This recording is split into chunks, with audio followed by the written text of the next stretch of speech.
Today's recipe is individual ginger cakes. So we're making these in a muffin format. This just suits our 1 hour lessons in school.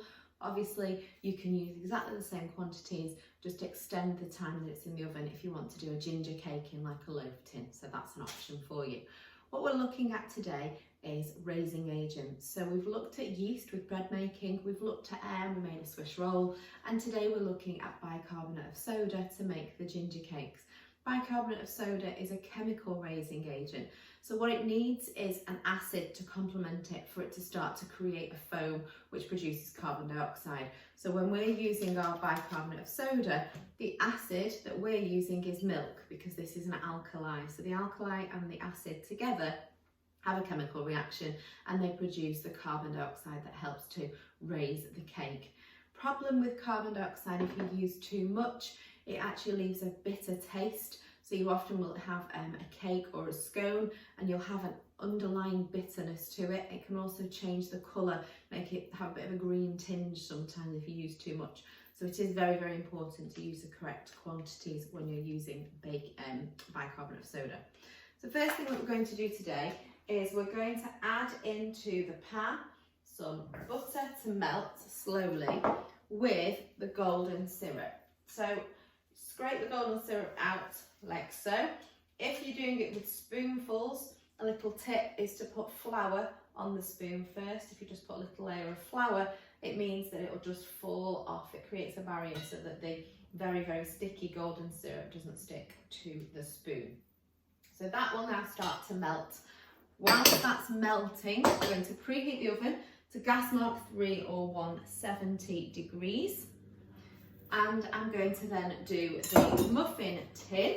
Obviously, if you're using a loaf tin or a cake tin, that also needs greasing and lining. Obviously, when we're doing muffins, we don't need to grease anything. We're just going to pop the muffin cases inside the muffin tin.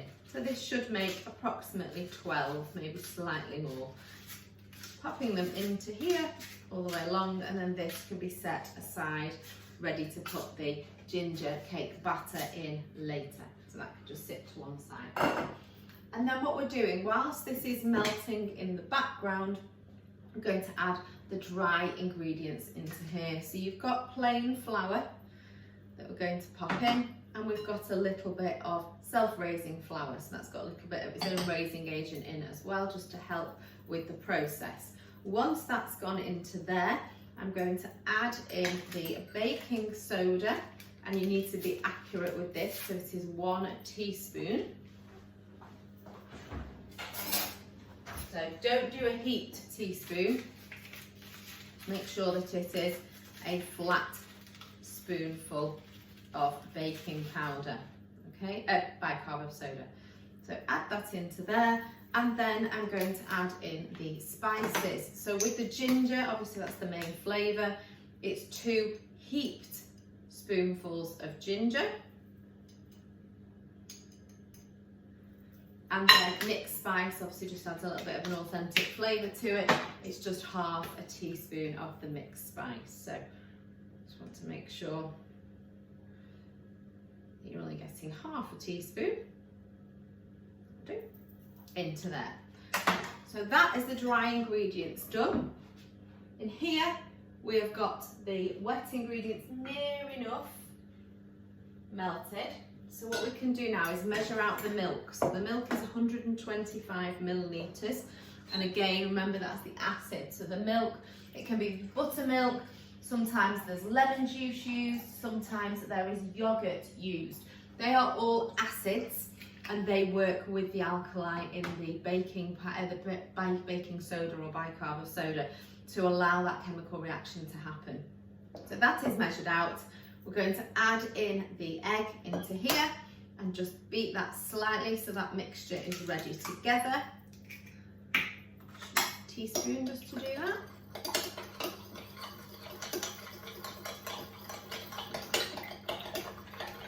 It up. Obviously that egg is going to coagulate, really help to set the cake together with the other ingredients. It's going to bind it together and then obviously set with the heat. So we've got the denaturing and the coagulation happening there. Sugar can now go into here as well. And that is all of our ingredients. So we've got our dry ingredients here, we've got our cold liquid, and hopefully now we've got our melted butter and our golden syrup. So we've just loosened the golden syrup so it's easier to pour in. So once that's all gone into there, we can also add just a quick pinch of salt. Pop that into there as well. Not too much, you don't want to feel the salt in the mixture, it just adds a little bit of flavour into there. So now I'm going to add in the milk first. That is really, really hot. Obviously adding the milk onto that, this will be too hot, that could start to cook the eggs. So we're going to pop the milk in here first so that this mixture is nice and cool. Adding that in. Stir that in to combine. Obviously it'll be quite a stiff dough because obviously a lot of the liquid is still inside the pan. Mix that in and around. And then we can gradually start to stir, being very, very careful. Don't stir with your hand in the bowl. Remove your hand a little bit, add a little bit, and stir to combine. We don't want to overstir it, we're just trying to bring in all those ingredients together. Obviously adding it all in at once, you're increasing that heat too much, and then you've got the risk with your egg starting to coagulate here rather than in the oven, which will form lumps in your cake. It'd be like scrambled egg. A little bit more. Stirring it all the time. Last bit in. Mix that around, and then you can see now, hopefully, might be able to see it better that way, got quite a sloshy, very, very liquidy mixture. So the best thing to do in a liquid like this, trying to pop that on a spoon, then get it in there, very, very messy.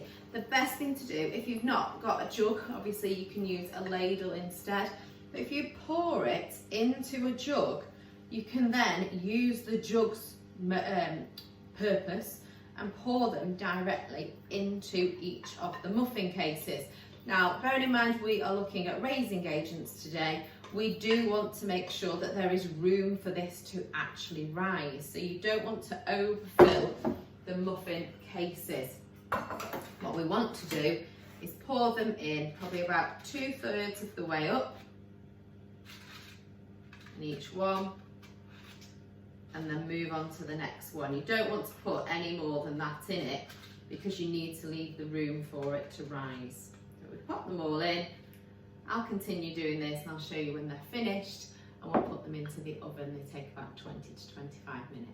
So I've now filled most of the muffin cases. It's actually made 9 muffins overall, because obviously if you fill them a little bit less, then they wouldn't rise as much. We might get 12, but they'll be a lot smaller. Obviously if you're using cake cases rather than muffin cases, then the smaller ones, the more shallow ones, that will take less time to cook and you'll make more. So now this is ready to go into the oven. This is on 170, gas mark 3, about 20 to 25 minutes until you've got a lovely, well-risen, firm to touch cake. So what we want to do with the muffins is if you press it, it bounces back, okay? Obviously be careful with your hands doing that because everything will be hot.